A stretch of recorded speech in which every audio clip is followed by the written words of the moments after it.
आज की शुरू करते हैं। और कक्षा 12 एनसीईआरटी मैथमेटिक्स में हम लोग 3D पढ़ रहे हैं। 11.1 इंट्रोडक्शन और उसका सॉल्यूशन देख चुके हैं। 11.2 का इंट्रोडक्शन हम लोग आज पढ़ेंगे। इंट्रोडक्शन में सबसे पहला टॉपिक हम लोगों को देखना है कि अंतरिक्ष में रेखा का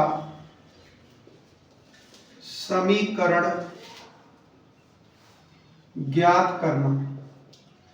अंतरिक्ष माने स्पेस में कहीं भी कोई रेखा अगर है तो उसका हमें समीकरण ज्ञात करना होगा। तो समीकरण ज्ञात करने के लिए हमारे पास दो तरह के सवाल हमसे पूछे जाएंगे। पहला सवाल ये पूछा जाएगा कि किसी सदिश के समांतर और दिए हुए बिंदु से होकर जाने वाली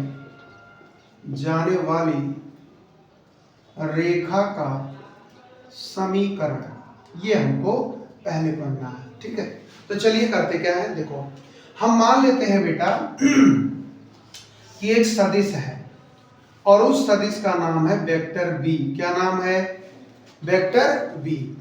और एक रेखा है, सरल रेखा है जो एक बिंदु से होकर जा रहा है और इस बिंदु का नाम है ए और इसका निर्देशांक है x1 y1 z1। ठीक है, और हमें इसी रेखा का समीकरण बताना है।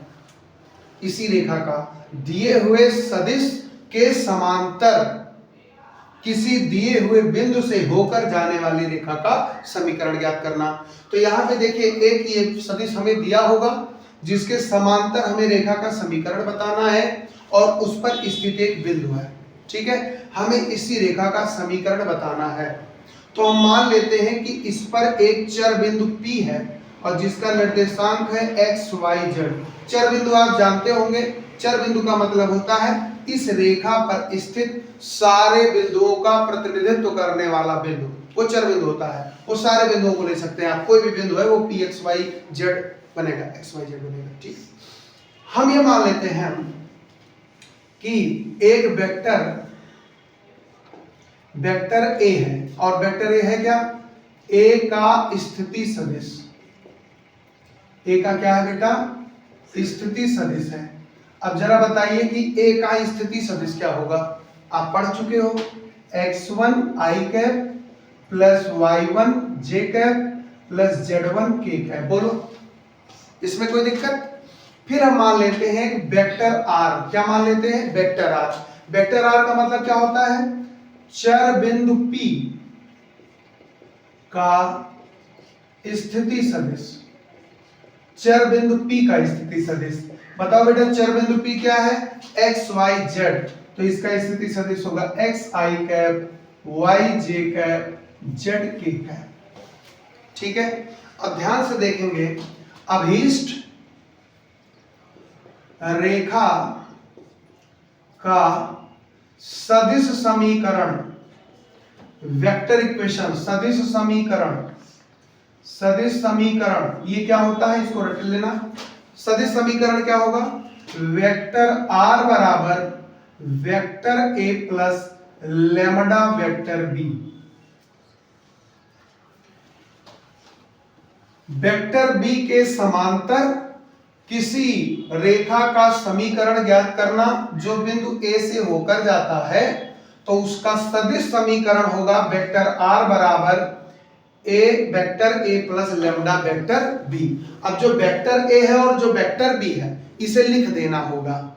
जैसे वेक्टर a हमारा क्या है? x1 i cap y1 j cap z1 k cap. तो ये वेक्टर a की जगह पे आ जाएगा और वेक्टर b सवाल में दिया होगा तो लैम्डा के बगल में वो वेक्टर b आ जाएगा। बात समझ में आया? बोलिए। हम मान लेते हैं कि ये जो वेक्टर b है इसके दिक् अनुपात abc है, तो इस स्थिति में आ जाएगा a i cap plus b j cap plus c k cap.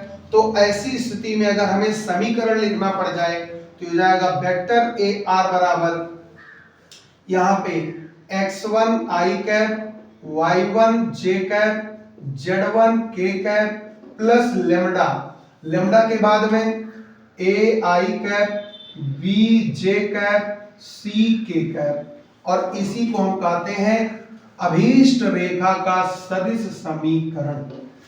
समझ में आई बात? बोलिए। तो अगर कहीं आपको दे दिया कि फला का सदिश समीकरण ज्ञात करो तो आप इसी तरह से आसानी से निकाल सकते हैं। कौन सा समीकरण है ये? सदिश समीकरण है। ये याद रखना। कौन सा समीकरण है बेटा? वेक्टर इक्वेशन है। एक और समीकरण आपसे पूछ सकता है और उसका नाम होता है कार्तीय समीकरण, कार्टेशियन इक्वेशन, कार्तीय समीकरण। तो कार्तीय समीकरण क्या होगा इसका? ध्यान से देखना। हमारे पास यहां क्या है? वेक्टर आर है, ठीक है। देखो, चूंकि हमें पता है कि वेक्टर आर बराबर होता है x1 i cap, y1 j cap, z1 k cap और प्लस में lambda a i cap, b j cap, c k cap होता है। वेक्टर आर क्या है बेटा? वेक्टर आर है x i cap, y j cap, z k cap. तो हम लिख सकते हैं x i cap, y j cap और प्लस में z k कैप। और जो यहाँ पे है ना, इसका हम पक्षांतर कर दें तो हो जाएगा माइनस x1 i कैप और फिर माइनस लगेगा बेटा, बोलो, सब लेफ्ट में जा रहे हैं ना, तो माइनस y1 j कैप, ये भी चला गया। अब इसको भी ले आओ तो माइनस z1 k कैप और इधर क्या बचेगा बेटा? लेमडा अंदर लिए जाओ तो lambda a i cap, lambda b j cap और प्लस में लेमडा c k कैप। बोलो बेटा, यहां तक कोई दिक्कत किसी को? नहीं। अब आप देखो, हम इसको थोड़ा सा सेट करेंगे। x i cap, x1 i cap, तो हम लिख सकते हैं x minus x1 i cap लिख सकते हैं। फिर देखो y minus y1 j cap, z minus z1 k cap लिख सकते हैं। और इधर आके देखो आप तो lambda a i cap, lambda b j cap और लेमडा c k कैप। हमें पता है कि सदिश के समानता का नियम यह होता है कि इधर का i कैप और इधर के i कैप के बगल वाला दोनों आपस में बराबर होगा। तो अगर हम तुलना कर दें, क्या कर दें बेटा? तुलना। तो तुलना कर दें तो हमें क्या मिलेगा? x माइनस x1 बराबर में लेमडा a, क्या मिलेगा? है लेमडा a। तो हम यहां से एक निष्कर्ष निकाल सकते हैं कि x minus x1 upon a बराबर लेमडा। बोलिए। फिर आ जाओ भाई, यहां से अगर हम तुलना करें तो डायरेक्ट लिख दें y माइनस y1 बटे b बराबर लेमडा। और अगर इसे हम लोग देखें तो क्या होगा? z माइनस z1 अपान c बराबर लेमडा। बोलो। तो यहां पे हमको मिला ये भी लेमडा के बराबर, ये भी लेमडा के बराबर और ये भी लेमडा के बराबर है, हैं? तो इधर पहले नोट करो, फिर कार्तीय समीकरण निकाल देते हैं भाई। अब हम इसको कह सकते हैं कि भैया समीकरण 1 है और ये हमारा है 2 और ये हमारा क्या है? 3 समीकरण बन गए। अब हम ऐसा काम कर सकते हैं कि समीकरण 1, 2 और 3 से, समीकरण 1, 2, 3 से राइट हैंड साइड सबका सेम है तो लेफ्ट भी सेम होगा। x minus x1 upon a, y minus y1 upon b, z minus z1 upon c, ये जो हमें मिला है ना, यही अभीष्ट रेखा का, जो मतलब रेखा आपसे पूछा जा रहा है, कार्तीय समीकरण है। क्या है बेटा? कार्तीय समीकरण है। बात समझ में आ गया? बोलिए। अब इसमें कुछ छोटी छोटी बातें ध्यान देनी होंगी। ये जो कार्तीय समीकरण है, ध्यान से देखना, चूंकि यह रेखा इस रेखा के समांतर है, इसका मतलब कि जो दिक् अनुपात इसके होंगे वही दिक् अनुपात इसका भी होगा। पैरेलल है ना? बोलो। या तो पैरेलल है तो या तो वही होगा और या तो क्या होगा भाई? उसका जो है समानुपाती होगा। तो हम लोग कहते थे भैया यही है ना? तो ये बताओ, यहां से जब हमको मिला तो इससे हमें ये मिला कि इस रेखा के दिक् अनुपात, इस रेखा के कौन बेटा है दिक् अनुपात कौन कौन है, ए बी सी। बात समझ में आई? अच्छा, अगर कोई कह दे कि जरा बताओ इस रेखा की दिक्कोज्जा, इस रेखा की दिक्कोज्जाएं, इस रेखा के दिक्कोज्जाएं क्या होंगी, a बटे under root A square plus B square plus C square, b बटे under root A square plus B square C square, और c बटे under root A square plus B square plus C square. ये बातें हमको ध्यान देना है। इसका मतलब यह है कि अगर कहीं समीकरण हमको निकालना पड़ जाए तो हमें दो सूचना चाहिए सवाल में। क्या चाहिए? एक कि वह रेखा किस सदिश के समांतर है, और दूसरा उस रेखा पर स्थित एक बिंदु चाहिए। अगर हमको ये मिल गया तो हम उसका सदिश समीकरण भी निकाल सकते हैं, और सदिश समीकरण की मदद से ही हम उसका कार्तीय समीकरण भी निकाल सकते हैं। ठीक, और जब हमें ये निकल जाएगा तो हम ये भी बता सकते हैं कि रेखाओं का दिक् अनुपात, उस रेखा का दिक् अनुपात क्या होगा, उस रेखा की दिक्कोज्जा क्या होगी। बात समझ में आ गई? बोलिए।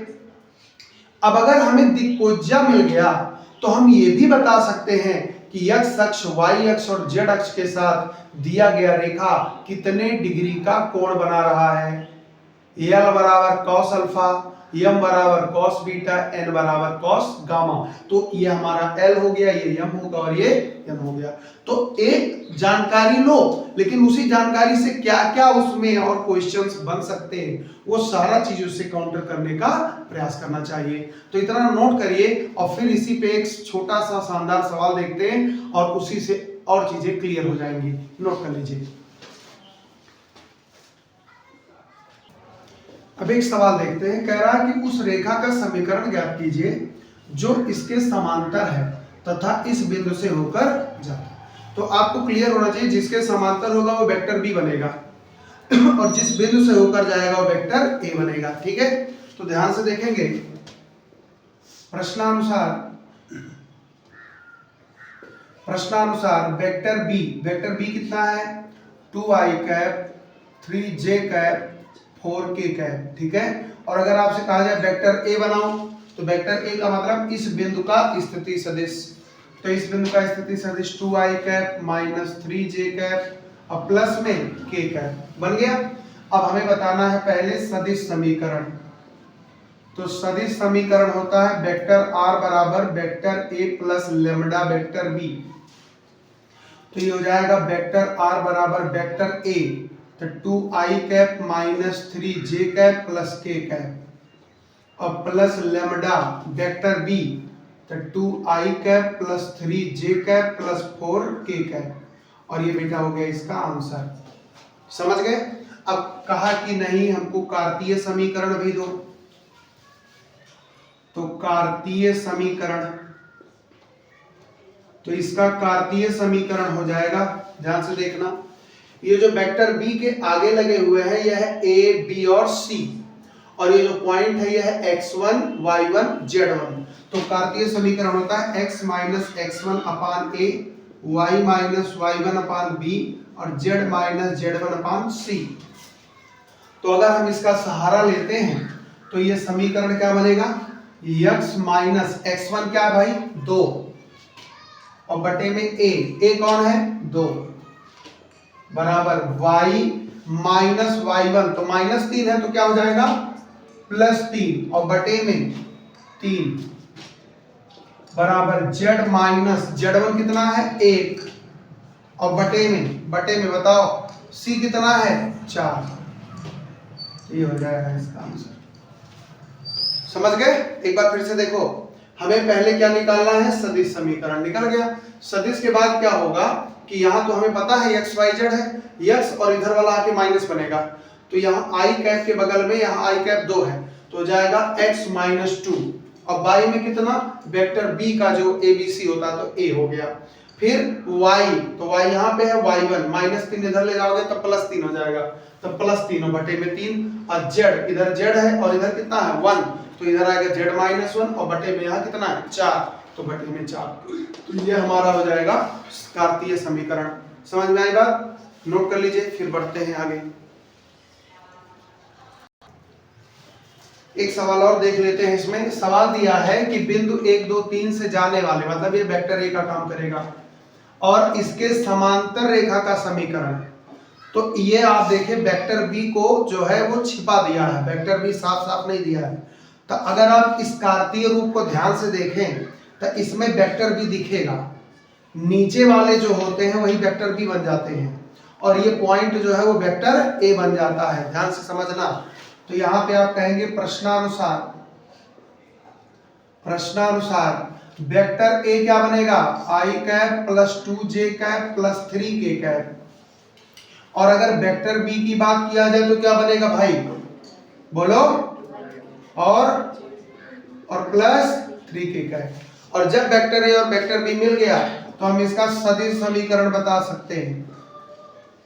सदिश समीकरण वेक्टर ए बराबर vector A plus lambda vector B. तो वेक्टर आर बराबर वेक्टर ए माने I cap plus 2j cap plus 3k cap plus में लेमडा वेक्टर बी, तो 2i cap plus 4j cap और प्लस 3k कैप। लेकिन हमको सवाल दिया है जब कार्तीय में, तो हमें उत्तर भी कार्तीय में चाहिए, समझे बात। तो हम क्या करेंगे, इसी का कार्तीय रूप बनाएंगे। कार्तीय रूप में साफ लिख दो, कार्तीय रूप समीकरण क्या होगा आप जान गए होंगे। इधर क्या रहता है x, इधर वाला आएगा -1 बटे यहाँ क्या है 2 बराबर y, इधर 2 है, इधर आएगा -2, इधर क्या है j के बगल में 4, फिर आ जाओ z माइनस, यहाँ क्या है 3, यहाँ क्या है 3। आंसर हो गया। मेरे ख्याल से आप एकदम समझ गए होंगे, सवाल कैसा भी आना तिरछा है, आप इस तरह का समीकरण निकाल ले जाएंगे। ठीक, इसे नोट करिए और उसके बाद में आते हैं हम लोग अगले टॉपिक की ओर। अगला हमारे पास हेडिंग आ गया कि दो बिंदुओं से होकर जाने वाले रेखा का समीकरण ज्ञात करना। इसका मतलब हमको ऐसी रेखा का समीकरण बताना होगा जिस पर दो बिंदु स्थित होंगे। तो हम सवाल को मतलब टॉपिक को आगे बढ़ाते हैं और मान लेते हैं कि माना बिंदु, एक बिंदु है मान लीजिए ए, x1 y1 z1 तथा b x2 y2 z2 से रेखा जा रही है, तो ये मान लीजिए कोई लाइन है और यहाँ पे है point A, x1 y1 z1, ये है B x2 y2 z2, दो बिंदु हमारे पास है।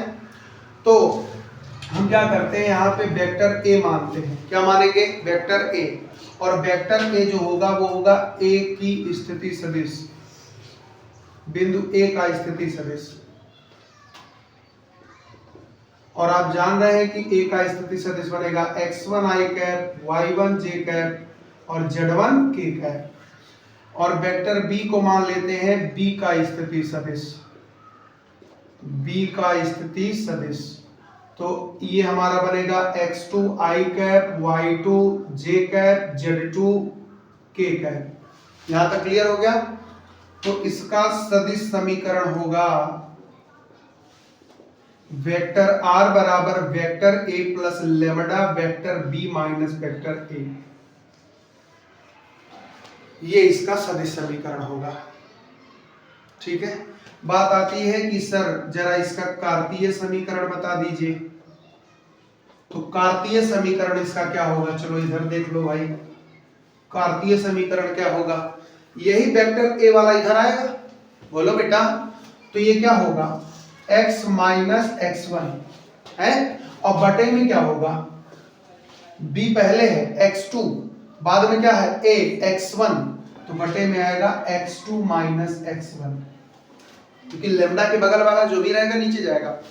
ऐसे ही आप यहाँ पे कह सकते हैं y माइनस y1, और यहाँ पे y2 minus y1, z minus z1, और यहाँ z2 माइनस z1।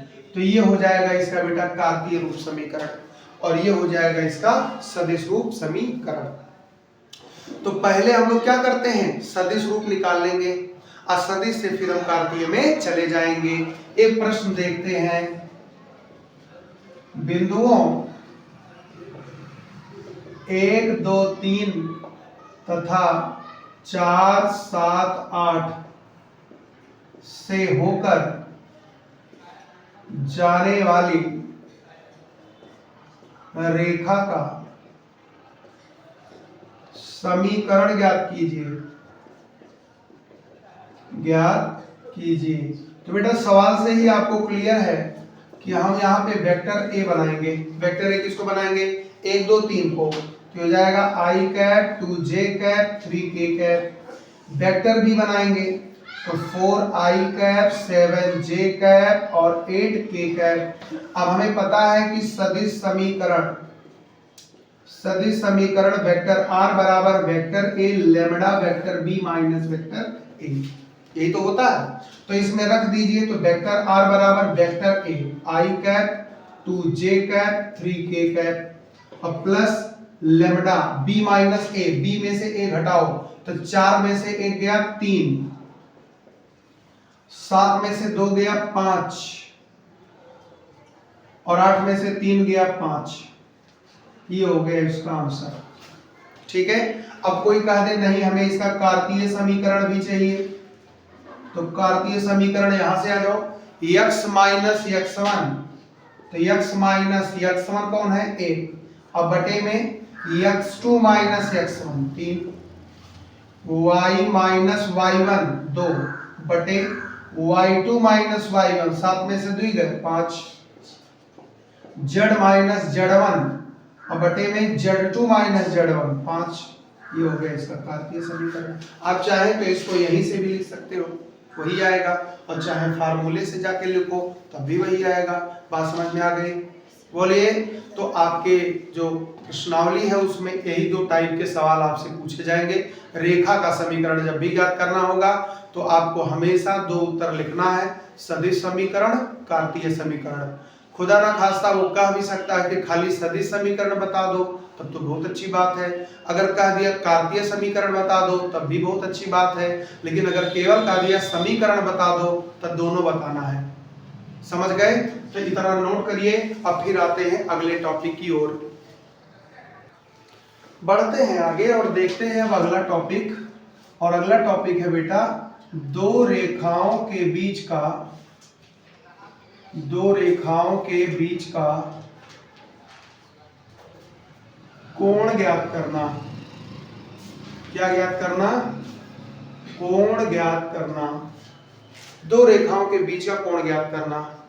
तो मान लीजिए कि हमारे पास एक रेखा है ये वाला, और इसका समीकरण है वेक्टर r बराबर vector a plus lambda vector b।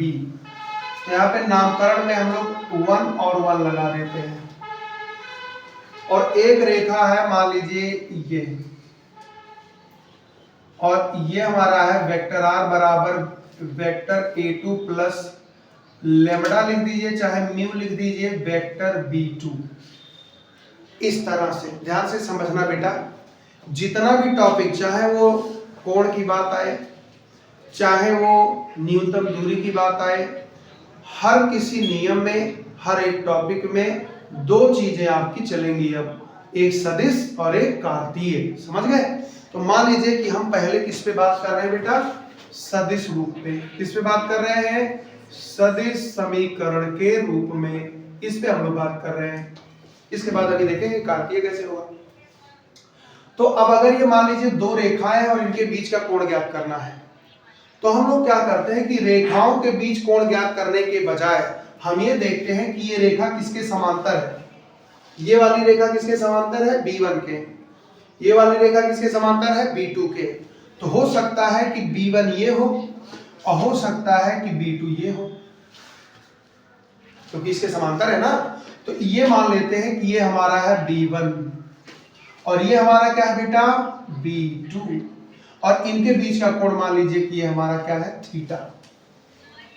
अब 2 सदिशों के बीच का कोण ज्ञात करना पढ़ चुके हो, तो दोनों के बीच का कोण ज्ञात करने का सूत्र है cos थीटा बराबर मॉड ले लो B1 डॉट B2 और बटे में B1 का मैग्नीट्यूड और फिर B2 का मैग्नीट्यूड और मॉड लगा देते हैं। मॉड लगाने से ये बेनिफिट है कि हमें प्रथम चतुर्थांश अर्थात न्यून कोण मिल जाएगा। ठीक है, तो आप फिर से एक बार देखो, cos थीटा बराबर क्या होगा, B1 डॉट B2 और बटे में B1 का मैग्नीट्यूड B2 का मैग्नीट्यूड। ये आप पढ़ चुके हैं, पढ़ चुके हो ना, ये आप सदिश में पढ़ चुके हैं, वेक्टर अलजेब्रा में। अब ये आपका B1 डॉट B2 हो गया और B1 मैग्नीट्यूड B2 मैग्नीट्यूड हो गया है। तो इसका मतलब है कि अगर हमें सदिश दिया हो तो हम कोण ज्ञात कर सकते हैं। अब इसमें बनेगा केस, कभी कभार ऐसा हो सकता है, स्थितियां ध्यान से देखना, क्या स्थितियां बन सकती हैं भाई। स्थितियों में एक ये बन सकता है कि ये दोनों परस्पर लंब हो। फर्स्ट, रेखाएं परस्पर क्या हो, लंब। अगर ये रेखाएं परस्पर लंब हैं तो आपको पता है कि cos थीटा की वैल्यू कितनी आनी चाहिए, 0 आनी चाहिए। अब 0 तब आएगा जब ऊपर वाला क्या होगा, 0। नीचे वाला अगर 0 हो गया तब तो कहानी खत्म हो गई आपकी, सवाल है खत्म। लेकिन नीचे नहीं 0 होगा, ऊपर 0 होना चाहिए। तो ऊपर 0 का मतलब क्या हो गया बेटा, B1 डॉट B2 की वैल्यू कितनी आनी चाहिए, बोलो। अगर कह दिया कि साबित करो कि दोनों परस्पर क्या हैं, लंब हैं, तो इसका मतलब है B1 डॉट B2 की वैल्यू कितनी आनी चाहिए, 0 आनी चाहिए। बहुत अच्छी बात। इसी में कह सकता है कि ये दोनों समांतर हैं, है ना। दूसरी स्थिति क्या बन सकती है भाई, रेखाएं परस्पर समांतर या इसी में एक शब्द बार बार आता है, आप जानते हैं, संरेख हो। रेखाएं परस्पर समांतर या संरेख हो। तो अगर ऐसा होता है तो ये जो वेक्टर B1 है ना, ये लैम्डा वेक्टर B2 होगा। और लैम्डा क्या है भाई, कोई भी रियल नंबर हो सकता है, 1 2 3 माइनस, समझ रहे बात ना। तो इसका मतलब है कि अगर ऐसी स्थिति बन गई तो वो समांतर या संरेख बन जाएगा, और अगर ऐसी स्थिति बन गई तो लंब हो जाएगा। और हमें डायरेक्ट कोण बताना है तो भाई हम इसकी मदद से निकाल ले जाएंगे। चलिए एक सवाल देखते हैं। जैसे मान लीजिए आपसे कह दिया कि वेक्टर r बराबर 2i cap 3j cap plus 4k cap अब प्लस में lambda i cap plus j cap plus 2k cap तथा वेक्टर r बराबर i cap plus 2j cap plus 3k cap plus में mu i cap minus j cap plus 3k cap के बीच का कोण ज्ञात करो। के बीच का क्या ज्ञात करना है बेटा, कोण ज्ञात करना है। क्या ज्ञात करना है, कोण, बीच का कोण ज्ञात करना है। तो जरा आप ध्यान से देखो, यहां से बताओ जरा प्रश्नानुसार, हमें ज्यादा तामझाम करने की जरूरत नहीं, हमको खाली B1 B2 चाहिए। तो ये बताओ वेक्टर B1 क्या होगा, ये होगा i cap j cap 2k cap. Vector B2 क्या होगा भाई, i cap minus j cap plus 3k cap. B1 और B2 मिल गया तो हम यहाँ पे फार्मूला लगाएंगे और कोण निकालेंगे। तो कोण निकालने के लिए हमको चाहिए B1 dot B2, vector B1 dot B2। Dot product आप पढ़ चुके हो, एक का गुणा एक में होगा, है ना। फिर इस एक का गुणा माइनस एक में होगा, फिर 2 का गुणा 3 में होगा। तो कितना आ गया, एक से एक कट गया, कितना बचा भाई, 6। मतलब B1 डॉट B2 कितना आ जाएगा, 6, है ना। अदिश गुणन में ये सब सिखाए हैं। और उसके बाद में हमें चाहिए B1 का मैग्नीट्यूड। तो B1 का मैग्नीट्यूड क्या होगा भाई, 1 का वर्ग 1, 1 का वर्ग 1, 2 का वर्ग 4, तो 4 2 6। और हमें B2 का मैग्नीट्यूड भी चाहिए। तब B2 का मैग्नीट्यूड क्या होगा, 1 का वर्ग 1 माइनस 1 का वर्ग 1 और 3 का वर्ग 9, तो 9 और 2 कितना हो जाएगा बेटा, 11। कितना हो जाएगा? 11 हो जाएगा। अब हम इसका कोण बता सकते हैं भाई। कोण का फार्मूला क्या है? हमको पता है कि cos थीटा की वैल्यू होती है b1 डॉट b2 और बटे में b1 b2। तो लगा दो भाई। तो cos थीटा बराबर कितना आ जाएगा? 6 बटे करड़ी में 6 करड़ी में 11। तो थीटा बराबर हो जाएगा cos इनवर्स 6 बटे करड़ी में 77 आंसर। समझ गए? बोलो। तो इस तरह से हम लोग 66 रहेगा, ये 11 छक्का 66। तो इस तरह से हम लोग इसको आसानी से लगा सकते हैं। अगर आप चाहें तो करड़ी 6 से इसको उड़ा दीजिए, तो टोटल करड़ी में आ जाएगा 6 बटे 11। तो जैसा आपको ठीक लगे। तो इस तरह से हम बीच का कोण बता सकते हैं जब सदिश रूप में हो। अब इसके बाद देखेंगे कार्तीय रूप। इसे जल्दी से नोट करें, फिर देखते हैं कार्तीय रूप। अगला देखते हैं, अगर दो रेखाओं के बीच का कोण ज्ञात करना है और वो रेखाएं दोनों कार्तीय रूप में दी जाएं।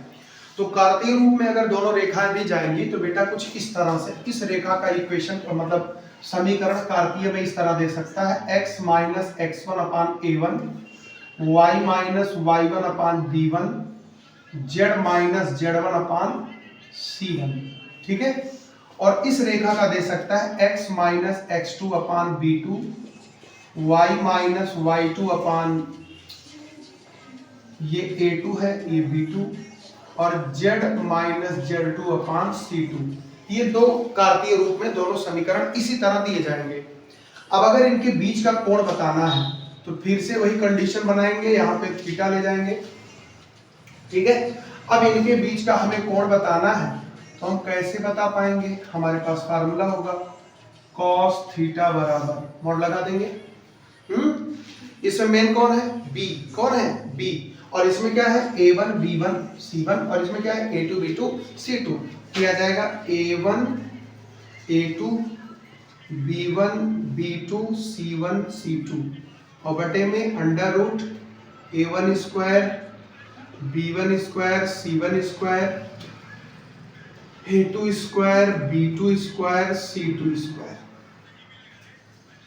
ये लगेगा। आप अगर ध्यान से देखो तो ये b1 है, वेक्टर b1। तो वेक्टर b1 क्या बनेगा? a1 plus b1 plus c1, i cap j cap k cap साथ। और यहाँ पे बनेगा वेक्टर b2, डॉट प्रोडक्ट करोगे तो यही बनेगा, और इसका मैग्नीट्यूड लोगे तो ये बनेगा, इसका मैग्नीट्यूड लोगे तो ये बनेगा। समझ गए बात? तो ये वेक्टर से ही निकल के आया है, कोई नई चीज नहीं है।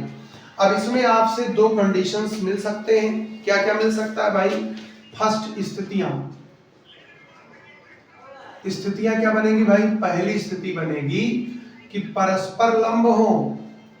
परस्पर क्या हो बेटा? लंब हो। तो ये परस्पर लंब कब होंगे? जब ऊपर 0 आ जाए। इसका मतलब कि a1 a2 b1 b2 c1 c2 का मान क्या आ जाए बेटा? 0 आ जाए। तो कह देंगे भैया ये लंब है। क्या है? लंब है। दूसरा कह सकता है कि समांतर या संरेख।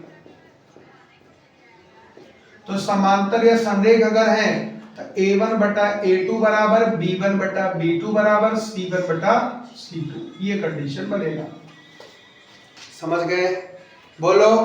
एक प्रश्न देखते हैं। दे सकता है कि रेखाओं x माइनस 1 अपान 2, y माइनस 2/3, z माइनस 3/4 तथा x प्लस 1 में 2 बराबर y प्लस 4 में 1 और z बाई 3 के बीच कोण बताओ। तो कोण हम लोग बता सकते हैं, है ना? कैसे बता सकते हैं भाई? ये a1 है, ये b1 है और ये c1 है। फिर ये a2 है, ये b2 है, ये c2 है। और A1 B1 C1 A2 B2 C2 जब डिक्लेयर तो इसी में उठा के रख देंगे, जो भी कैलकुलेशन आएगा theta equal to cos inverse बन जाएगा।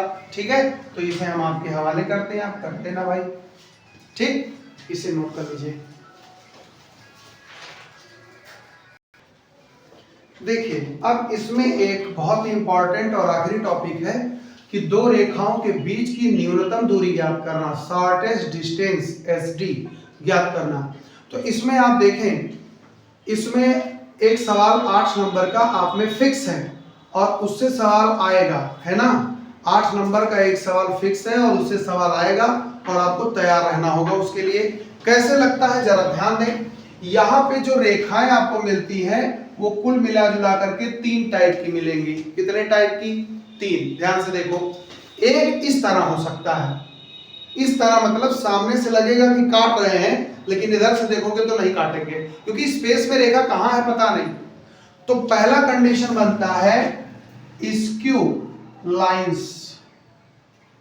इसका मतलब ना प्रतिच्छेदी, मतलब आपस में काटेंगे नहीं, और न समांतर, न प्रतिच्छेदी होंगे और ना ही क्या होंगे, समांतर होंगे।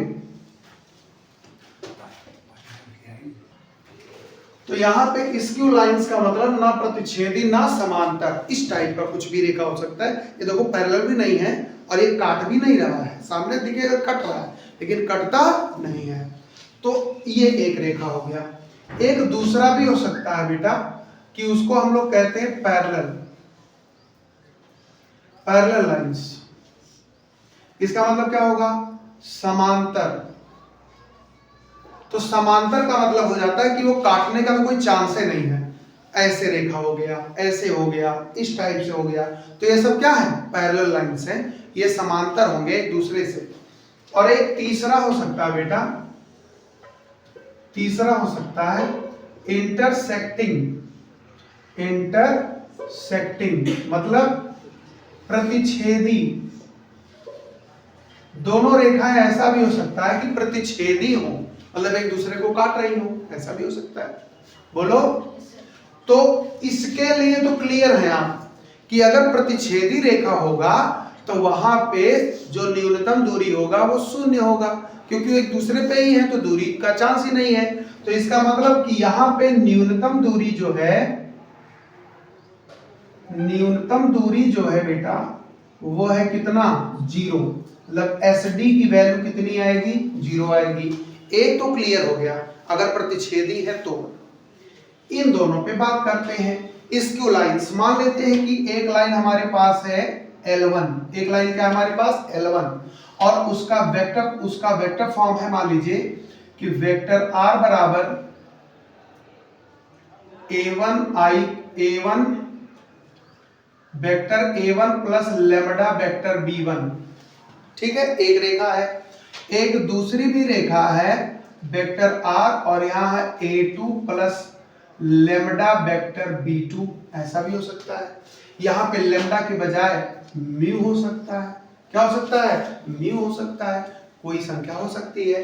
तो अगर इस तरह से दो रेखाएं दी गई हो जो कि ना तो प्रतिच्छेदी हो ना ही समांतर हो, ऐसे स्पेस में उल्टा सीधा जा रही हो, तो उनके बीच की न्यूनतम दूरी ज्ञात कैसे करेंगे। तो हम मान लेते हैं कि एक रेखा है वेक्टर R। वेक्टर R आप जानते हैं कि वो जो वेक्टर R लिखा जाता है वो चर बिंदुओं का सदिश होता है, तो वो सबके लिए वेक्टर R ही रहेगा, लेकिन इधर बदल सकता है। तो इसको हम A1 B1 ले लिए, इसको A2 B2 ले लिए। अब इनके बीच की अगर हमें न्यूनतम दूरी बतानी हो, क्या बतानी हो, न्यूनतम दूरी अगर हमें बतानी हो तो हम क्या करते हैं, A2 minus A1 dot B1 cross B2, ध्यान से देखना सब, B1 क्रॉस B2, और ये सब किस में रहेंगे, इनका मैग्नीट्यूड लिया जाएगा और बटे में क्या आएगा, B1 क्रॉस B2 का मैग्नीट्यूड, B1 क्रॉस B2 का मैग्नीट्यूड। फार्मूला फिर से ध्यान दीजिए, हमें जब भी इस तरह से जो दो सदिश दिए जाएंगे, दो रेखाएं दी जाएंगी, तो उनके बीच का कोण निकलेगा A2 minus A1 dot product. B1 cross B2 ये निकालेंगे, और फिर जब ये निकल जाएगा तो इन दोनों का डॉट प्रोडक्ट करेंगे, उसका मैग्नीट्यूड लिया जाएगा पॉजिटिव में, और फिर जो ये B1 क्रॉस B2 है इसका क्या निकालेंगे, मैग्नीट्यूड निकालेंगे, और हम तुरंत यहाँ पे आंसर प्राप्त कर लेंगे। समझ गए? बोलो। एक दूसरा भी है, पैरेलल लाइंस अगर हो, मान लीजिए L1 हमारा है vector R A1 plus lambda vector B, L2 है vector R A2 plus mu vector B।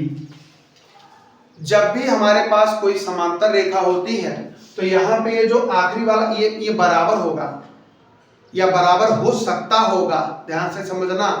क्यों? क्योंकि समांतर रेखाओं में उनके दिक् अनुपात बराबर होते हैं, या तो बराबर होंगे या तो समानुपाती होंगे। तो समानुपाती होंगे तो कॉमन लेकर के हम वेक्टर भी बना ले जाएंगे। समझ गए? तो ये दोनों आपस में क्या हो जाएंगे, बोलो, बराबर हो जाएंगे। तो ऐसी स्थिति में शॉर्टेस्ट डिस्टेंस हम कैसे निकालेंगे, यहाँ पे निकालेंगे A2 माइनस A1 और क्रॉस करेंगे वेक्टर B के साथ। क्या करेंगे?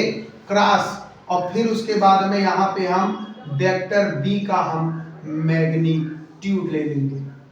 तो शॉर्टेस्ट डिस्टेंस निकल जाएगा, लेकिन किस कंडीशन में बेटा, है समांतर के कंडीशन में। दो हो गया।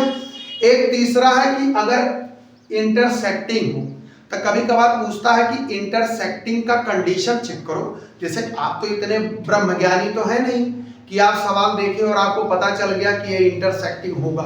बात समझ गए ना? सवाल देख के तो जान नहीं पाओगे।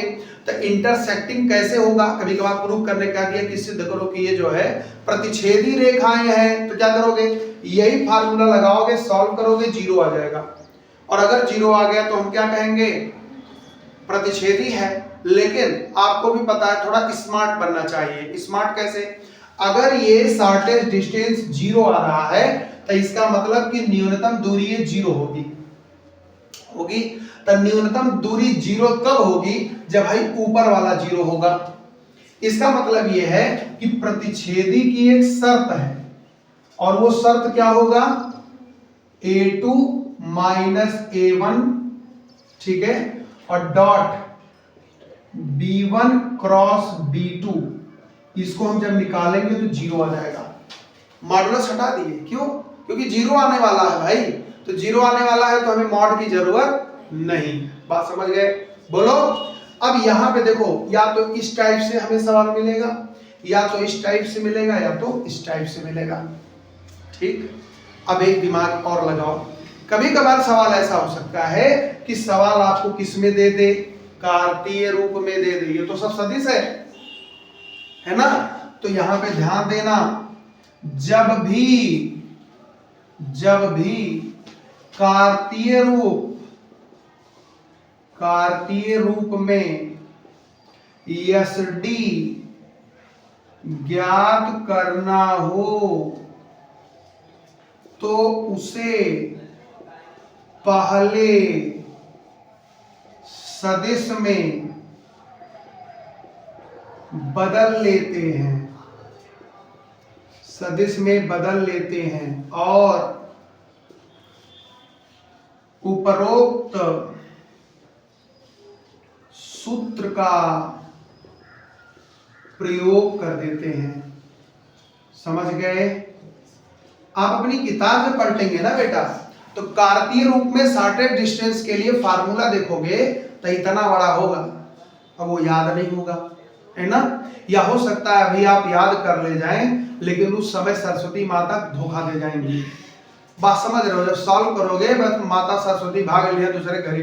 तो ये ध्यान देना होगा कि आपको शॉर्टेस्ट डिस्टेंस जब याद करना लगाना होगा तो कोई भी सवाल आ जाए हम उसे पहले वेक्टर में बदल लेंगे, और जब वेक्टर में बदलेंगे तो ऐसा दिखने लगेगा, और जैसे ऐसे दिखने लगेगा बस ये फार्मूला लगा देंगे। समझ गए?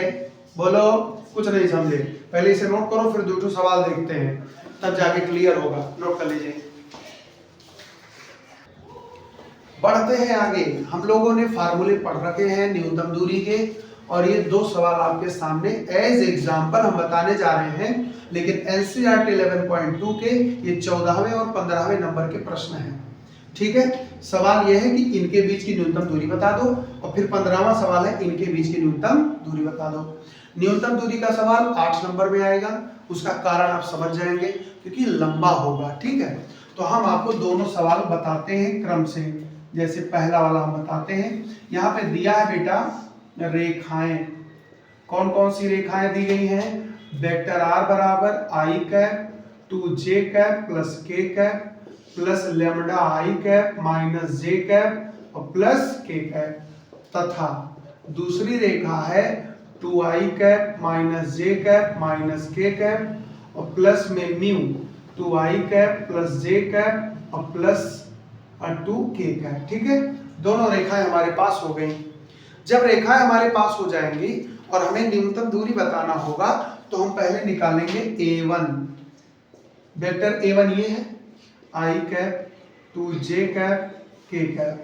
फिर हम निकालेंगे a2 यहाँ पे है 2i cap minus J cap minus K cap, कोई दिक्कत। फिर हम क्या निकालेंगे? b1 यहाँ पे है i cap J cap K cap, b2 है ना, b2 कितना है बेटा? म्यू के बगल 2i cap plus J cap plus 2k cap. और जब हमको a1 a2 b1 b2 मिल जाता है फिर हम फार्मूला ध्यान देंगे। तब फार्मूले में हमको क्या क्या चाहिए? a2 माइनस a1 चाहिए। तो हम यहीं पे निकालेंगे पहले a2 माइनस a1, इसमें से इसको घटाना है तो 2 में से 1 गया 1, माइनस और माइनस 3 जे कैप माइनस और ये भी माइनस हो जाएगा तो माइनस 2k कैप। समझ गए? a2 माइनस a1 मतलब इधर से इधर घटाना था, घट गया सब। उसके बाद में हमको क्या चाहिए? b1 क्रॉस b2 भी चाहिए। तो हम लोग निकाल लेते हैं भाई b1 क्रॉस b2। याद करिए कैसे किया जाता है। तब b1 1 माइनस 1 1 2 1 2 है ना। अब इसी को सॉल्व कर लेंगे भाई। तो i कैप है minus 2 minus 1 minus J cap आ जाता है, ये खत्म 2 माइनस 2, फिर के कैप आ जाता है भाई, तो के कैप है तो इधर से 1 और माइनस में 2 है ना। तो इसे सॉल्व कर लेंगे तो हो जाएगा माइनस 3i कैप, है कि नहीं, और ये हो जाएगा 0। बोलो बेटा, तो ये छोड़ दो और ये कितना आ जाएगा 3k कैप। समझ गए? ये क्या निकला हमारा? b1 क्रॉस क्या निकला? b2 निकला। अब अगर आप याद करें तो इसके अलावा भी हमको नीचे अगर आप ध्यान दो तो हमको चाहिए b1 क्रॉस b2 का मैग्नीट्यूड। तो निकाल लेते हैं भाई b1 क्रॉस b2 का मैग्नीट्यूड। मैग्नीट्यूड का मतलब यहाँ पे जो निकला है -3 का वर्ग कितना होगा? -3 का वर्ग प्लस 3 का वर्ग, तो कितना आ जाएगा भाई? 9 और 9 ना, तो इसे लिख सकते हैं 2 गुणे 9, या इसी को लिख सकते हैं 3 करड़ी में 2, 3 करड़ी में 2। तो ये हमारा ये मैग्नीट्यूड आ गया।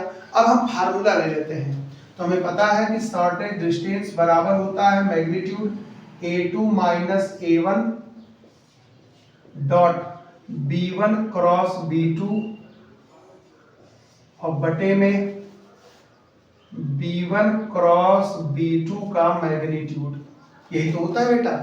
अब ध्यान दो जरा, मैग्नीट्यूड a2 माइनस a1 निकाल चुके हो, i cap 3j cap 2k cap, dot product b1 cross b2 यहाँ पे है -3i कैप 3j कैप, बंद कर दीजिए, और इसकी वैल्यू निकल चुका है 3√2। सॉल्व करते रहिए। डॉट प्रोडक्ट आप जानते हो 1 का गुणा -3 में होगा, तो -3 हो जाएगा भाई। j -3 का गुणा, यहाँ पे देखो j नहीं k है, यहाँ पे j है और यहाँ पे j नहीं है, इसका मतलब 0 होगा, वहां पे j 0 है, तो ये बेटा हो जाएगा मान लीजिए 0, ठीक है। उसके बाद में आ जाओ, -2 का गुणा -3 में होगा तो कितना आ जाएगा? है -6, और बटे में कितना है? 3 करड़ी में 2, तो 6 और 3 कितना हो जाएगा? 9, 3 करड़ी में 2 होगा। अब हम शॉर्टेस्ट डिस्टेंस यहाँ बगल में कर देते हैं भाई, SD बराबर यहाँ पे देखो मैग्नीट्यूड -9 में मॉड है तो +9 हो जाएगा, तो 9/3√2, तो 3 त्रिका 9, और √2 हटा दो, तो √2 हटाने के लिए √2 का ऊपर नीचे गुणा कर दो भाई। तो ये देखो आंसर कितना आया, 3√2/2 इकाई दूरी है बेटा, तो इसे हम लोग लिखेंगे यूनिट इकाई। तो इसका आंसर आना चाहिए 3√2/2। समझ में आई बात? बोलिए एक बार फिर से देख लीजिए, हमें जो भी सवाल मिलेगा हम उसमें A1 B1 A2 B2 जो नियम है उसे याद रखेंगे तो सेलेक्ट करने में आसानी होगी। जब ये चारों मिल जाए तो फार्मूले में जो जो हमें डाटा चाहिए उसे निकाल लेंगे, नहीं यहाँ जाके निकालो, पहले निकाल लो। तो हमको A2 - A1 चाहिए, हमने निकाल लिया। B1 क्रॉस B2 चाहिए, हमने निकाल लिया।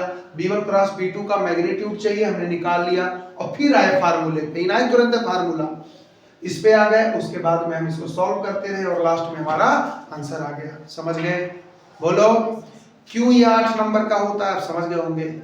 इसमें आपको यहाँ पे vector algebra, cross product, magnitude, फार्मूले, मतलब 3-4 कॉन्सेप्ट इस्तेमाल करके तभी ये आंसर लाता है ना, तो इसीलिए 8 नंबर का आता है। तो इसे नोट करिए, फिर देखते हैं इनटू कार्टेशियन वाला, नोट कर लीजिए।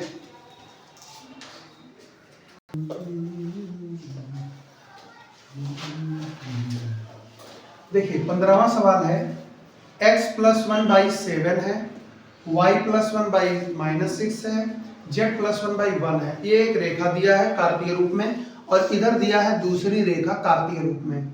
हमें बताना है इनके बीच का शॉर्टेस्ट डिस्टेंस, है ना, न्यूनतम दूरी। तो हम लोग क्या करेंगे, ये हमारा एक्सरसाइज का 15वां सवाल है 11.2 में। देखते हैं, सबसे पहले देखिए रेखा दिया गया है x + 1/7, y + 1/-6 और z + 1/1, है ना। तो इसका हम लोग क्या निकालेंगे भाई, है सदिश रूप निकालेंगे। सवाल चाहे जैसा होगा हम इसे सदिश रूप में ही निकालेंगे। कैसे निकलेगा भाई, वेक्टर r बराबर इधर जितने भी हैं चिन्ह बदल करके i कैप बन जाएंगे, मतलब वेक्टर a बन जाएंगे। तो ये वाला उधर गया तो -i कैप, ये वाला उधर गया -j कैप, ये वाला उधर गया -k कैप।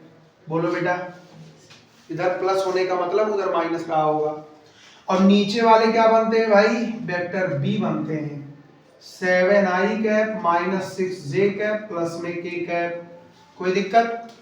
कार्तीय से सदिश, सदिश से कार्तीय बदलना आपको आना चाहिए, ठीक है। फिर देखो दूसरी रेखा भी है एक, वो रेखा है x - 3/1, y - 5/-2, z - 7/1 दिया है। अब हम इसे किस रूप में लिखेंगे बेटा, सदिश रूप में। हमने बताया है न्यूनतम दूरी हो, कोण हो, सब में हम पहले सदिश में बदल लेंगे।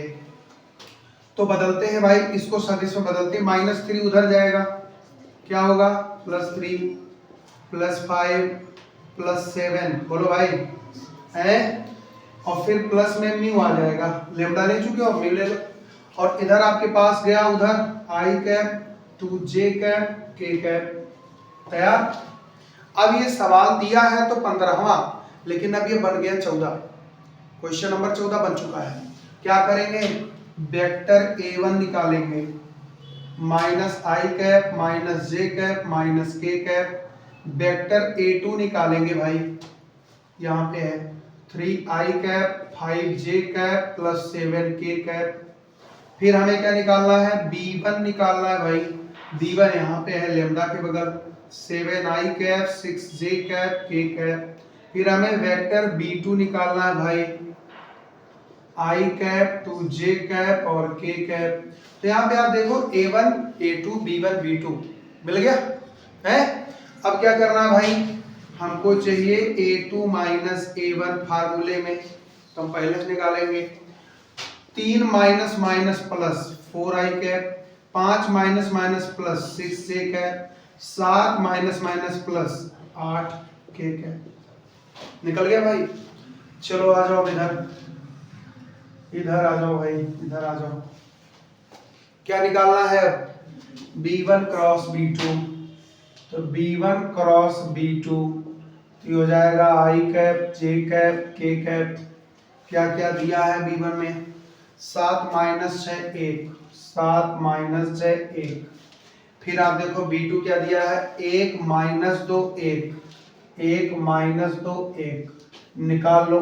I कैप हो गया माइनस 6 प्लस 2, J कैप हो गया 7 माइनस 1, K कैप हो गया माइनस 14 प्लस 6। तो इसे आप देखो तो हो जाएगा minus 4 I cap minus 6 J cap minus 8 K cap. ये बेटा हो गया B1 क्रॉस B2। अगला काम क्या करना है? इसका मैग्नीट्यूड लेना है। तो B1 क्रॉस B2 का मैग्नीट्यूड ले लो। 4 का 16 डायरेक्ट कर रहे हैं, 4 का 16, 6 का 36, 8 का 64, तो 64 और 36 100 हो जाएगा और जोड़ देंगे 16 तो कितना हो जाएगा? 100, 100 और 116 अगर आप देखें तो 29 चौक का 116 होता है। 29 दूना 58, 58 दूना 116, तो यहाँ पे आ जाएगा आपका 2 करड़ी में 29, 2 करड़ी में 29। यहाँ तक कोई दिक्कत? अब आ जाओ फार्मूले पे। हमें पता है कि SD जो है वो है हमारा A2 माइनस A1, ठीक है। और उसके बाद क्या करना है? डॉट B1 क्रॉस B2, ठीक है, ब्रैकेट बंद मॉड बंद, और बटे में है B1 क्रॉस B2 का मॉड या मैग्नीट्यूड। तो देखिए A2 माइनस A1 निकाल चुके हो, यहाँ पे 4 I cap 6 J cap 8 K cap, और डॉट प्रोडक्ट इसके साथ करना है B1 क्रॉस B2 का, minus 4 I cap minus 6 J cap minus 8 K cap, ठीक है। ये पॉजिटिव में लेना होगा और ये मैग्नीट्यूड आप निकाल चुके हो 2√29। यहाँ तक कोई दिक्कत? सिर्फ कैलकुलेशन अब करना है, बहुत ज्यादा प्रॉब्लम नहीं है। 4 का गुणा माइनस 4 में होगा माइनस 16, 6 का गुणा माइनस 6 में होगा माइनस 36, 8 का गुणा माइनस 8 में होगा माइनस 64। अब ये हो गया हमारा 2 करड़ी में कितना? 2 करड़ी में 29। अब अगर ऊपर आप ध्यान से देखो तो कितना आ जाएगा? हैं? वही फिर आया 116, माइनस बाहर आ जाएगा प्लस, प्लस होगा ना भाई। तो इसे हम लोग यहां लिख देते हैं, SD बराबर ऊपर आ गया हमारा 116 और नीचे है 2 करड़ी में है 29। 2 करड़ी में मैं आपसे कह रहा हूं कि हम इसको 2 करड़ी में 29 के बजाय हम करड़ी में 116 लिखेंगे, वही तो था। अब इससे इसको काटोगे तो आएगा करड़ी में 116 है, तो करड़ी में 116, तो SD करड़ी में 116 को लिख सकते हैं 2 करड़ी में 29 इकाई, और ये हो गया इसका आंसर। समझ में आया? बोलो, है समझ में आया? देखो यहाँ पे आपका करड़ी SD कितना आया? रूट में 116, तो इसी को हम लिख सकते हैं 2 करड़ी में 29 और आंसर आ गया 2 करड़ी में 29। समझ गए? तो ये हमारा हो गया समाप्त। ठीक, इतना आप कंप्लीट कर लें, तैयार कर लें, और उसके बाद हम लोग नेक्स्ट क्लास में इस 11.2 का एक सॉल्यूशन देखेंगे। नोट कर लीजिए।